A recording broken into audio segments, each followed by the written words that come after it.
We can be confident that we shall have on our side the gods whose temple they have unlawfully fortified, and now hold. Confident too in the favourable appearance of the victims we have sacrificed. Let us go forward against them and show them that they must get what they want by attacking people who will not defend themselves. But as for us, we make it a point of honour always to fight for the freedom of our country and never unjustly to enslave the country of others. And from us, they will not get away without having to fight for it. Part of the speech delivered to the Boeotians before the Battle of Delium, recounted by Thucydides. Hello, I'm Mark Selleck and welcome back to Casting Through Ancient Greece, episode 87, Megara and Delium. The 7th year of the Peloponnesian War, 424 BC, would see the first major strategic advantage shift to one of the belligerents. Before this point, both Athens and Sparta had been conducting the war they thought to be over within a year or two, in an ever-increasing stalemate. The Athenian victory at Pylos and Sphacteria would change that, where a sizable contingent of Spartiates were taken into captivity, as well as a large amount of Peloponnesian ships in Athens' possession. For Sparta and the Peloponnesians, this was a major setback. For Sparta, the capture of their citizens was a huge blow due to the importance that was placed on this class within their society. While the loss of their fleet at Pylos would mean waging war on the sea was going to become almost impossible in the direct aftermath, especially against an enemy who had already held the advantage at sea. This shook Sparta as well as the rest of the Greek world and would see the Spartans look to enter diplomatic talks, though with not much being achieved for the time being. Back in Athens, the appetite for this more offensive approach to the war gained traction within the Athenian assembly. The moderates within the Athenian government had tried to warn against this type of approach, though after Sphacteria and seeing what resulted, Cleon and those with the same outlook gained more support for their aggressive approach. This would then result in more offensive actions into the Peloponnese, where similar actions were arranged. The idea was to establish a number of forts around the Peloponnesian coast, where raids could be sent in against Spartan lands or against their allies.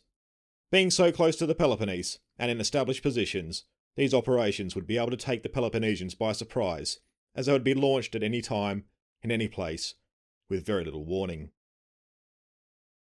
Athens' follow-up offensives into the Peloponnese would be met with a lacklustre response by the Spartans, who appear to have been paralysed by the shock of Sphacteria.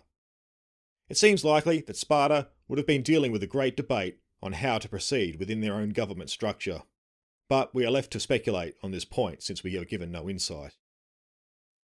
For this episode, we're going to be staying in 424 BC, and we will be looking at further offensive actions that Athens would take while the strategic advantage swung in their favour.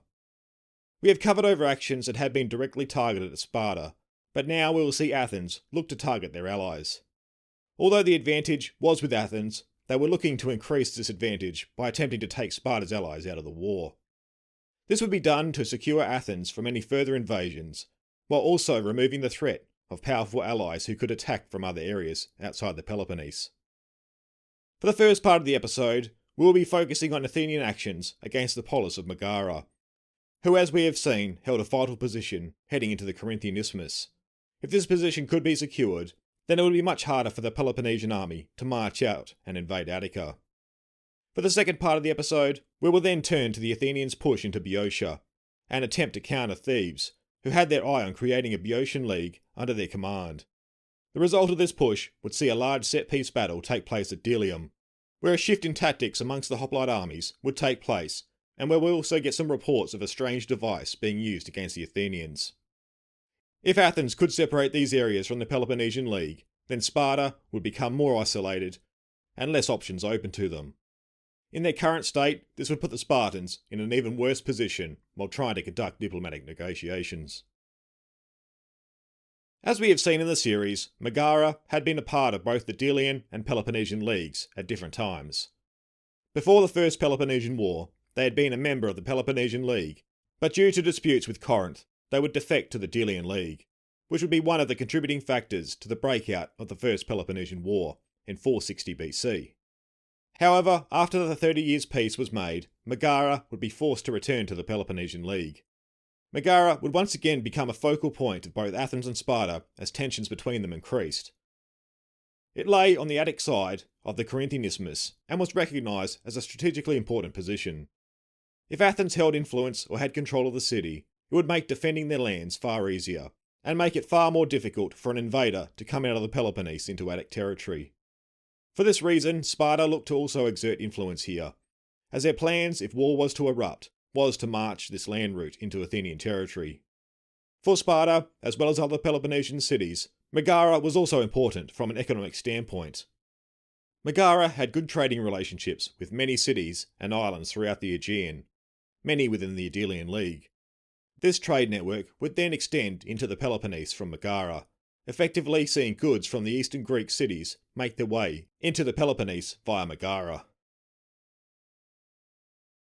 By 432 BC, tensions between Athens and Sparta were reaching their height, and both sides had been planning for the eventuality of war. Athens would target Megara economically in an attempt to influence them politically. They would impose sanctions on the city, otherwise known as the Megarian Decree, which would ban them from harbours and marketplaces of those cities within the Athenian Empire. This effectively strangled the economy of Megara, but would also have a flow-on effect to those cities in the Peloponnese that traded with them also. This action would inflame the already increasing tensions between Athens and Sparta, with it being cited by many historians as one of the major contributors to the breakout of the Second Peloponnesian War. Megara would remain in the Peloponnesian League, and Athens was unable to force its will on the city for the time being. This would see that Sparta would be able to lead a Peloponnesian army into Attica during the opening of the conflict, and every year after, up to 424 BC. Athens would direct limited raiding actions on Megara, but it would ultimately hold out within the Peloponnesian League despite its suffering under the sanctions. For the first 7 years of the Peloponnesian War, Megara would not be a major focus of Athens, though they would still mount their raids into the surrounding areas regularly. Instead, Athens would initially remain on the defensive, responding to Spartan moves. Eventually, this would see Athens focus on other areas further away, where both sides would have interests. Now though, with Sparta humbled after Sphacteria, Pylos, and the subsequent raids of the Peloponnese, Athens would turn to Sparta's allies that bordered Attica. The first in their sights would be Megara. Although Athens held Spartan citizens hostage to prevent another invasion of Attica, if they could take control in and around Megara, they would further secure their position for the future.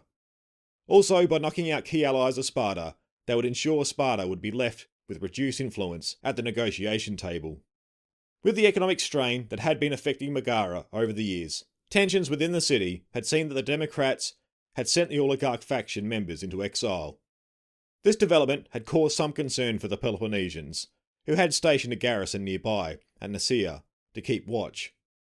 The Megarian exiles had been causing trouble for the Democrats within the city, where they would harass those travelling into the Peloponnese and would end up occupying the port of Page. This would cut off Megara's last sea connection that ran through the Corinthian Gulf, and they now could only rely on supplies coming by road from the Peloponnese.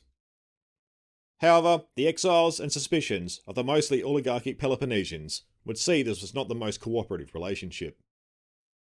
Due to the difficulties that Megara was facing, the people within the city had begun to talk about how they could survive into the future. They would come to the conclusion that it would be best for them to recall the exiles in the hope that the attacks on the road would stop and they would regain their use of the port of Page. It was hoped that this would then ease some of the pressure the city was facing, while also leaving them only one enemy to focus on.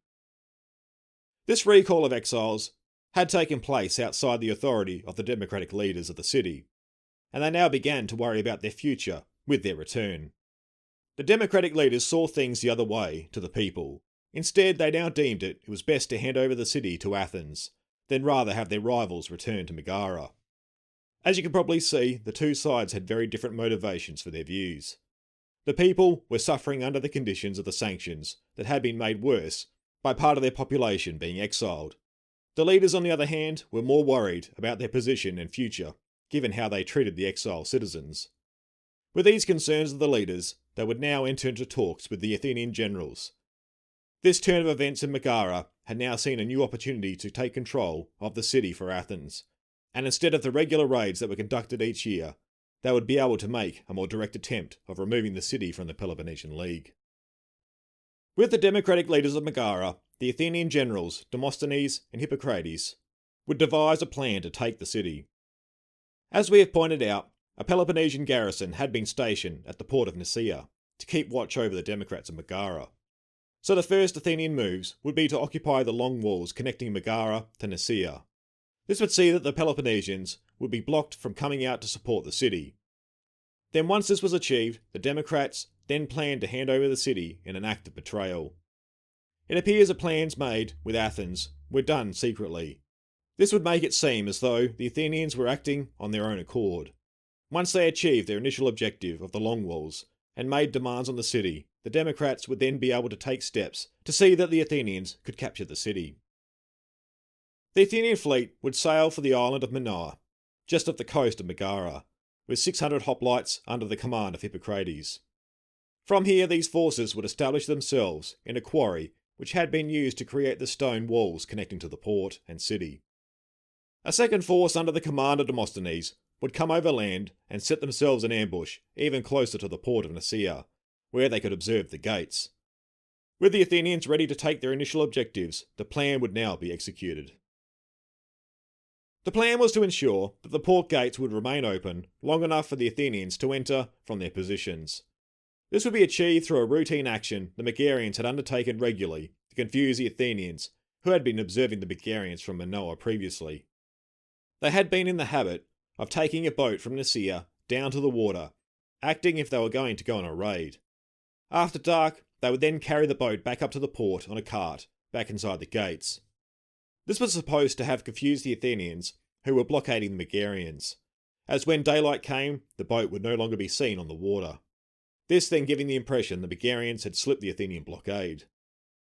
The Democrats would now use this action that had become routine for the Peloponnesian guards at the gates, to create an opportunity for the Athenians to enter. With the Athenians laying in ambush and observing the gates, the boat would be brought back up to the port.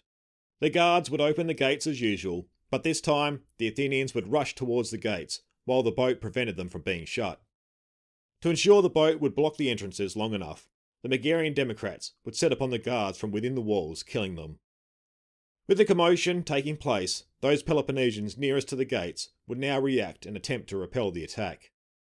A Plataean contingent had accompanied Demosthenes' force and would defeat these forces, ensuring they held control of the gate and allowed the Athenians to come pouring through and make for the long walls. Here they would engage the garrison, who for a time held firm, but after some time, and the attacks coming from the Athenians as well as the Megarians, the garrison had assumed that Megara had also risen up and the whole city was against them. The Peloponnesians would retreat from the walls and would fall back within inside Nicaea. As the sun rose, the Athenians now held control of the wall and the people inside Megara were confused by the events taking place down by the port. Now the Democrats inside Megara would prepare to enact their part of the plan, to see the city fall into Athenian hands. Inside the city, they had convinced the people that to save their city from the Athenians, they needed to march out and oppose them.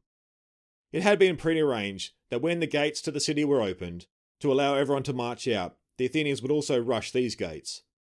Since the Democrats would be amongst the people exiting the gates, the plan was to lather themselves in olive oil so the Athenians would know that they were acting on their side. By this stage, the Athenians had also been reinforced by another 4,000 hoplites and 600 cavalry that had marched overland to help secure their initial positions. With the Athenians reinforced, waiting for the gates to open, and the Democrats in the position at the gates ready to carry out their plan, what had so far gone as planned now began to falter. One of those Megarians who was part of the democratic plans would seem to now develop a moral compass, realising what was awaiting his fellow Megarians. He would reveal the plot to the leaders of the oligarchs, who came up onto the gates and attempted to convince the people that the gate should remain closed. Thucydides tells us that they did not reveal at this stage that they were aware of the plot by the Democrats to betray the city, but put themselves in a position to ensure that they could not open the gates. As the day wore on, the Athenians became aware that something had gone wrong inside the city, as the gates had not yet opened, as arranged.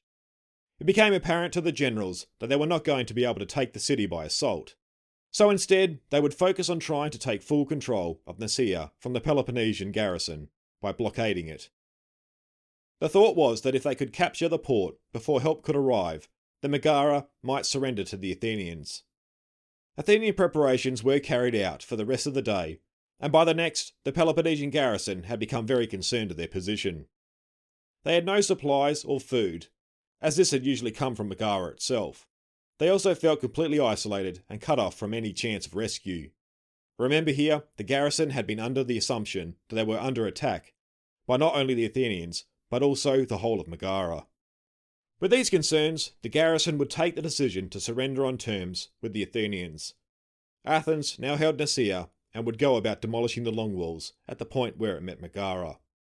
With this complete, they now prepared for their next move against Megara. We had seen last episode that Sparta had been somewhat paralysed by the events of 424 to this point.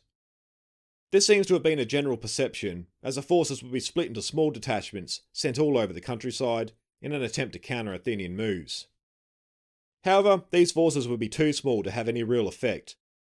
But there would be one Spartan force that appears to have not been affected by the demoralisation that had set in. This probably had something to do with its commander, and we have come across him before.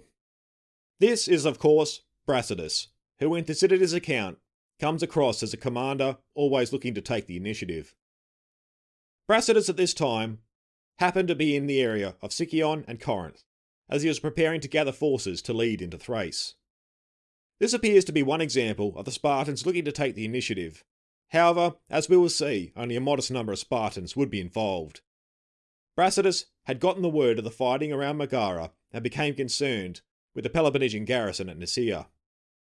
He sent an envoy off to make contact with the Boeotians and request them to send a force to meet him on the north shore of the isthmus.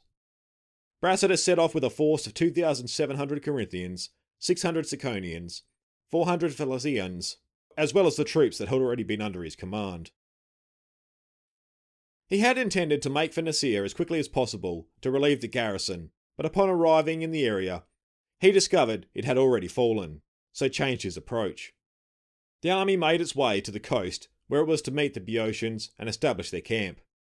He then took 300 picked men in an attempt to remain undetected and marched towards Megara. These movements had been carried out under darkness to help achieve this. His objective was to try and prevent Megara falling into Athenian control, before they knew what was happening. Though he would encounter resistance with the two factions inside Megara once he made contact with them. Both were apprehensive of Spartan intervention, the Democrats thinking he would drive them out and restore the oligarchs to a position of power, while the oligarchs feared that due to the Democrats' fear of Spartan intervention, fighting would break out between the factions in the city, and it would be lost in this manner. The Megarians appear to have hoped that the Athenians and Peloponnesians would fight it out, then they could throw their lot in with the victorious side. With Brasidas not getting the result he was seeking, he returned to camp with his forces to establish a new plan of attack. It was around this time that the Boeotians had arrived with a considerable force, 2,200 hoplites and 600 cavalry. The Athenian actions around Megara had concerned the Boeotians, even before the request for forces had come from Brasidas. If Megara and its surrounds were under Athenian control, it would close off their land link with the Peloponnesians. Brasidas, with the arrival of the Boeotians, would now have an army numbering some 6,000 troops. Brasidas decided to hold his ground for now, as it provided him an advantageous position, while he was also hoping that his arrival would cause the 5,000 Athenians to pull back and not attempt to take Megara. Athens had taken the decision to not make an attempt on Megara at this stage, now that an army slightly larger than theirs was in the area. Some light skirmishing would take place between the Peloponnesians and Athenians, but ultimately Brasidas' patience would be rewarded. The majority of the Athenian force, seeing a stalemate over Megara develop, since neither side would march on the other, would leave the area and march back into Attica. However, a garrison would be left behind to retain control of the port of Nicaea. With the Athenians departing the area, Brasidas would once again approach the Megarians. This time around, since the Athenian army had departed, he was now admitted into the city. The result of this would see the exiled oligarchs take back control of Megara, with many of the Democrats involved in the plot fleeing the city. Those who remained would end up being identified by their opponents and condemned, while Megara itself would now be governed by a much narrower government that would be on the friendliest terms of Sparta, and as fierce rivals with Athens as it had ever been. With the crisis in the area now averted, Brasidas would now dismiss his allied contingents, while he would return to Corinth to continue preparations for his campaign into Thrace. The campaign of Brasidas will be the main focus of our next episode. After the failure at Megara, Athens would launch yet another offensive, this time to the north of Boeotia.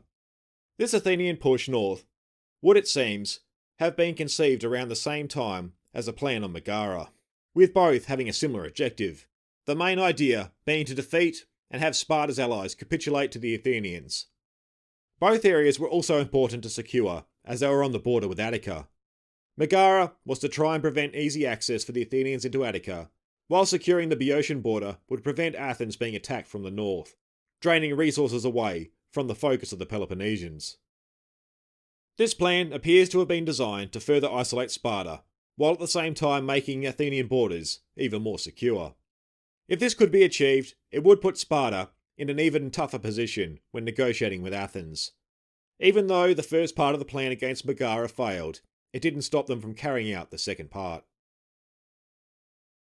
With the plans around the Boeotian invasion, Athens had the assistance of many democratic factions within the various Boeotian cities. For the most part, these factions were not in control of their governments, but with Athenian help they looked to change that. Like at Megara, there would be 2 points of effort. The first would be in the west, commanded by Demosthenes, and would see a force of 40 ships sail for Neopactus, and meet with some of the democratic factions in the area. The plan had been for them to arrange so that the port of Sophia and the polis of Chaeronea would be betrayed to the Athenians, giving them a foothold in the region. The other main effort would be directed at Delium, near the eastern coast of Boeotia and just across the Attic border. This two-prong attack, we are told by Thucydides, was to take place simultaneously. This was designed to make sure that the Boeotians wouldn't be able to mass their forces against the incursion coming from across the Attic border. With the action in the west, attention was needed there, as there was the threat of these cities going over to the Athenians. It was hoped that with the capture of these 3 locations, a large uprising of the Democrats throughout Boeotia might take place. Otherwise, if this did not eventuate as the Athenians wished, they would hold key fortified locations in enemy territory that they could launch raiding actions from.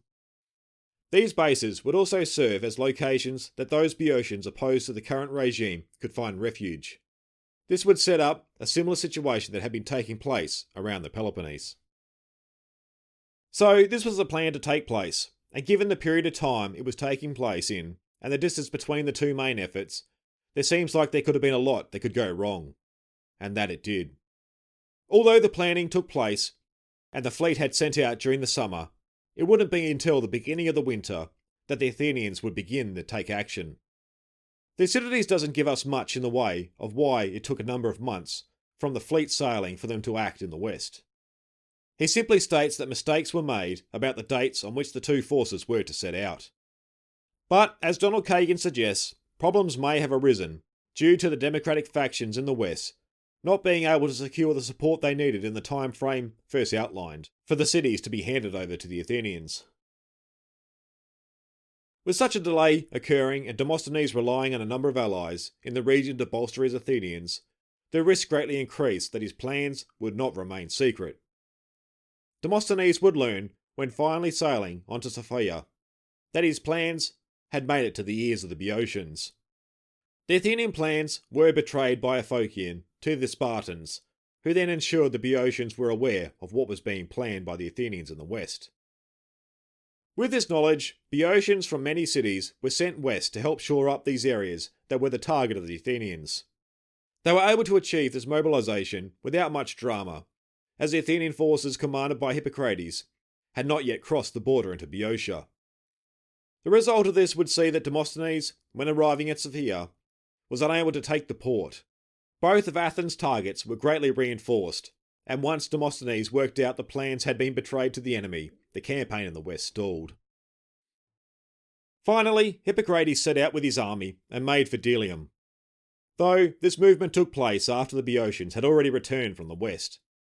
This indicates that some time elapsed between Demosthenes' launching his action and Hippocrates crossing the border. Beyond Thucydides' explanation that there was some confusion over the date to launch the invasion, it appears that Hippocrates may have been awaiting word from Demosthenes on the situation in the west, given the delays that had occurred beforehand. However, Hippocrates would make it to Delium with his army and would begin fortifying it. Thucydides gives us some detail on how this was done. A ditch was dug all around the temple and its precincts. The earth thrown up from all the digging was made to form a rampart in which stakes were fixed. Vinewood cut from the temple grounds and thrown in, together with stones and bricks from the houses nearby, which were demolished. So they did everything that they could to raise the level of the fortifications. Wooden towers were put up where necessary and where temple buildings were inadequate for defence. We are told that most of these defensive works were completed after 5 days of being at Delium, where the main part of the army began withdrawing towards the Attic border. A garrison was left in place, and Hippocrates remained to continue overseeing the finishing touches of the fortifications. However, the Boeotians did not remain idle after hearing of the incursion into their lands. Over the 5 days that the construction was going on at Delium, they began assembling their forces. Forces from throughout Boeotia would march towards the Attic border and assemble at Tanagra, not far from Delium. Once the army had assembled, it was discovered that the Athenian army had already set out back towards Attica. The Boeotians were commanded by 11 contingent generals, and discussions took place to decide their next move. All but one were in favour of not marching out to give battle, since the Athenians were departing their territory. However, the one man who was for engaging the Athenians happened to also be in supreme command. This was Pagondas from Thebes, and he would address the army, thinking the risk was well worth it, as he thought the Athenians were vulnerable. His speech would highlight that what they faced was not the battles of the past, involving disputes over borderlands, but the stakes were much higher, with their survival as independent cities at risk. He would highlight what his men were fighting for: their homes, families, land, and gods. These were the most important factors for these men, who were generally from the agricultural class. Armies defending their homelands tended to have better success rates because of what was at stake for them individually, so the commanders would lean into this. He would also remind the men of their responsibility in battle, helping invoke the values of sacrifice, while he would also take measures to ease the men's nerves by highlighting the bravery of the Boeotians, which would prevail over numbers. Pagondas was able to motivate and persuade his army that attacking the Athenians was the right course of action to take.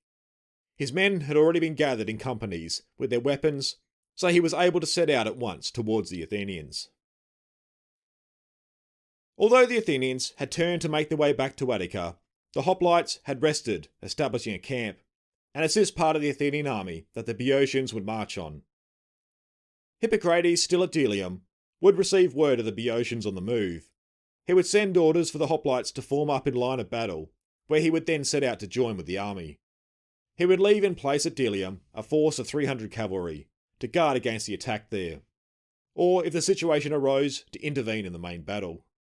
Meanwhile, the Boeotians had come up in the area of the Athenians, but halted, putting a hill between the two armies, where they then deployed their line in the formation they had wished to fight in. Their forces included 7,000 hoplites, over 10,000 light troops, 1,000 cavalry, and 500 peltasts. The Thebans, who were the most powerful of the Boeotian cities, would hold a position of honour on the right. They had also been made aware of the Athenian cavalry force at Delium, so had detached some troops to deal with them if needed. The battle line the Boeotians would deploy in was also somewhat different to what we're used to hearing about in hoplite battles.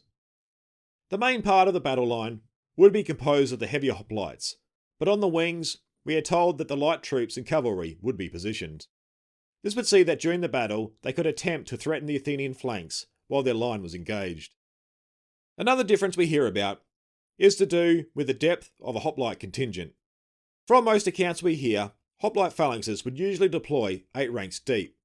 However, the Theban contingent would deploy their phalanx 25 deep, this effectively setting up the right of the Boeotian line as a battering ram.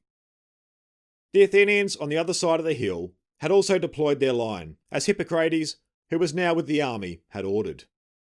They had roughly the same numbers of the Boeotians, as many of their light troops had already departed into Attica as they had set out before the hoplites marched from Delium. The hoplite line would be the standard 8 ranks deep, while the flanks would only have the cavalry on either side, due to the lack of light troops. With the Athenians drawn up, Hippocrates went down the line, delivering a speech to encourage the men before battle was joined. "Athenians," he began, "this will only be a short speech, but a short speech is as good as a long one, when it is addressed to brave men. I do not wish to rouse your emotions, so much as to remind you of the facts. I do not want any of you to think that because we are in the country of foreigners, this danger into which we are throwing ourselves does not concern us. We shall fight in their country, but we shall fight for our own. If we are victorious, the Peloponnesians, without the support of the Boeotian cavalry, will never again invade our land. And, in one battle, we'll both gain this country and do much to free our own. Go forward then to meet them in the spirit of the citizens of a city which they are proud to call the first in Hellas." Hippocrates had only made it halfway along the Athenian line when the Boeotians could be heard singing their paean, and began advancing towards the Athenians down the hill. With a surprise, the address to the troops stopped, and the Athenians also got under way. Thucydides tells us that both lines would clash at a run. However, the extreme flanks of both would not meet, as their advance was slowed down due to geographical considerations. As with most hoplite battles, the initial struggle was stubborn as each side looked to break the will of the other. Eventually, the Boeotian left, all the way up to the centre, was defeated by the Athenians. The Thespians would take the heaviest casualties in this part of the line, as when the other contingents gave way, the Thespians would find themselves surrounded. We also hear from Thucydides of friendly fire taking a toll on the Athenians. The encircling movement that took place around the Thespians would see parts of the Athenian line becoming confused, and they would strike down some of their own. However, on the Boeotian right, it was a different story, with a Theban battering ram pushing back the Athenians step by step. Pagondas, who was with the Thebans, was able to see the trouble that the left was in, and would try and stop the Athenians being able to cause more havoc on the Boeotian line. He would order 2 squadrons of cavalry around the hill so they would not be seen by the Athenians, to where they would emerge on the Athenian right, surprising them. This action would have the result of completely turning the tide of battle in the favour of the Boeotians. The Athenian right, once seeing the cavalry appearing out of nowhere, now thought that another army was marching on their flank. This had completely stopped the Athenians' victorious advance, and instead saw the Athenian right panic and fall back. The panic that set in would now start spreading down the line, seeing the entire Athenian battle line in retreat. This retreat was anything but orderly, as parts of the Athenian line would flee in all directions. The Boeotian cavalry would continue the fighting by chasing down many of those fleeing, until the coming of night would bring a stop to the fighting. The next day, those Athenians who had retreated back to Delium and nearby areas would return to friendly territory by sea. However, even after this defeat, Athens still held control of Delium, with them leaving a garrison in place. The Boeotians in the aftermath of the battle would establish a trophy on the field, collected up their own dead and stripped the Athenian dead and set a guard over them, so that the Athenians would have to come and negotiate the release of them. The army then marched back to Tanagra, where plans were made on how to proceed. A series of complicated negotiations would now take place, so that the Athenians could recover their dead. However, initially the Athenian herald would not secure the release of the bodies. The main sticking point was that the Athenians needed to depart Boeotian territory before they could retrieve their fallen. Back in Tanagra, plans were going ahead for an assault to be conducted on Delium, where the Athenians still held the sanctuary. A force was put together to attempt to bring the area back under Boeotian control. This would be made up of light troops mostly consisting of javelin throwers and slingers, while they would be reinforced by 2,000 Corinthian hoplites. A series of attacks would be mounted on the Athenians at Delium, but it wasn't until a strange flame-throwing engine was built that the garrison would be defeated. Thucydides describes the construction of this machine. They took a great beam, sawed it in 2 parts, both of which they completely hollowed out, and then fitted the 2 parts closer together again, as in the joints of a pipe. A cauldron was then attached with chains to one end of the beam, and an iron tube, curving down into the cauldron, was inserted through the hollow part of the beam. Much of the surface of the beam itself was plated in iron. Thucydides then goes on to tell us how this machine was employed against the fortifications at Delium. They brought up this machine from some distance on carts to the part of the wall that had been principally constructed of vines and other wood. When it was close to the wall, they inserted into their end of the beam large bellows and blew through them. The blast confined inside the tube went straight into the cauldron, which was filled with lighted coals, sulphur and pitch. A great flame was produced, which set fire to the wall and made it impossible for the defenders to stay at their posts. This would see the fall of Delium, with the defenders fleeing from their positions, which allowed the Boeotian troops to now capture the fortifications. Some of those Athenians fleeing were killed or captured. The rest of the garrison were able to escape and return to Attica by sea. Finally, the Athenians were able to secure the release of those who had fallen during the Battle of Delium, with it now being a week after the battle took place. Now the Athenians could get a picture of their losses from the battle. Even in the aftermath, it would have been difficult to know how badly they had suffered, due to the forces being scattered and some still holding out in Boeotian territory. However, now they would recover a great many light troops, and 1,000 Athenian hoplites, of whom one was their general Hippocrates. Delium would mark the greatest loss of troops in a single battle for the Athenians during the Peloponnesian War so far. These Athenian offensives to try and knock out some of Sparta's allies had failed, where it seems the complicated nature of the movements, communications, and reliance on allies had seen the plan left open for many opportunities for things to go wrong. Even with this, Athens could hope to gain some local successes, but the tactical brilliance of the Theban commander Pagondas outshone the Athenian commanders. Heading into the late stages of the 424 campaigning season, Athens had hoped to weaken Sparta's positions further. However, with these defeats in the west and in Boeotia, Sparta was encouraged and would now hold out in the face of what had previously seemed like a hopeless position. These defeats would also have political ramifications back in Athens, with the moderates gaining more influence. The aggressive policy of Cleon and his supporters had been shown to be a failure, and even harm Athens' position. Perhaps the policy wasn't a reckless one in general, as if things had gone to the Athenians' advantage, a series of further successes would have seen Athens in a powerful position. But ultimately it seems the plan that was put in place to follow this policy was far too complicated and open to too much chance, and factors out of the Athenians' control. Perhaps after the Athenians' great successes in the first part of the year, they had become overconfident and now luck was turning against them. Thank you all for the support and continuing to support the series. It is greatly appreciated. I'd like to give an extra special thank you to all my Patreon Archon members. So a big shout out to Neil Bennett, Ali Ullman, Nick Kaplafakis, Paul Flamingo Matthew, and John for choosing to support the series over on Patreon and supporting at the Archon level.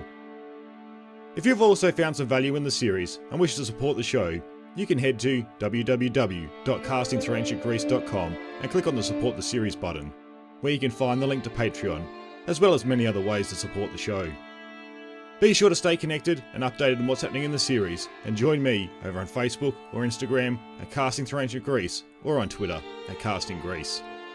Once again, thanks for the support, and I hope you can join me next episode where we continue the narrative in the series.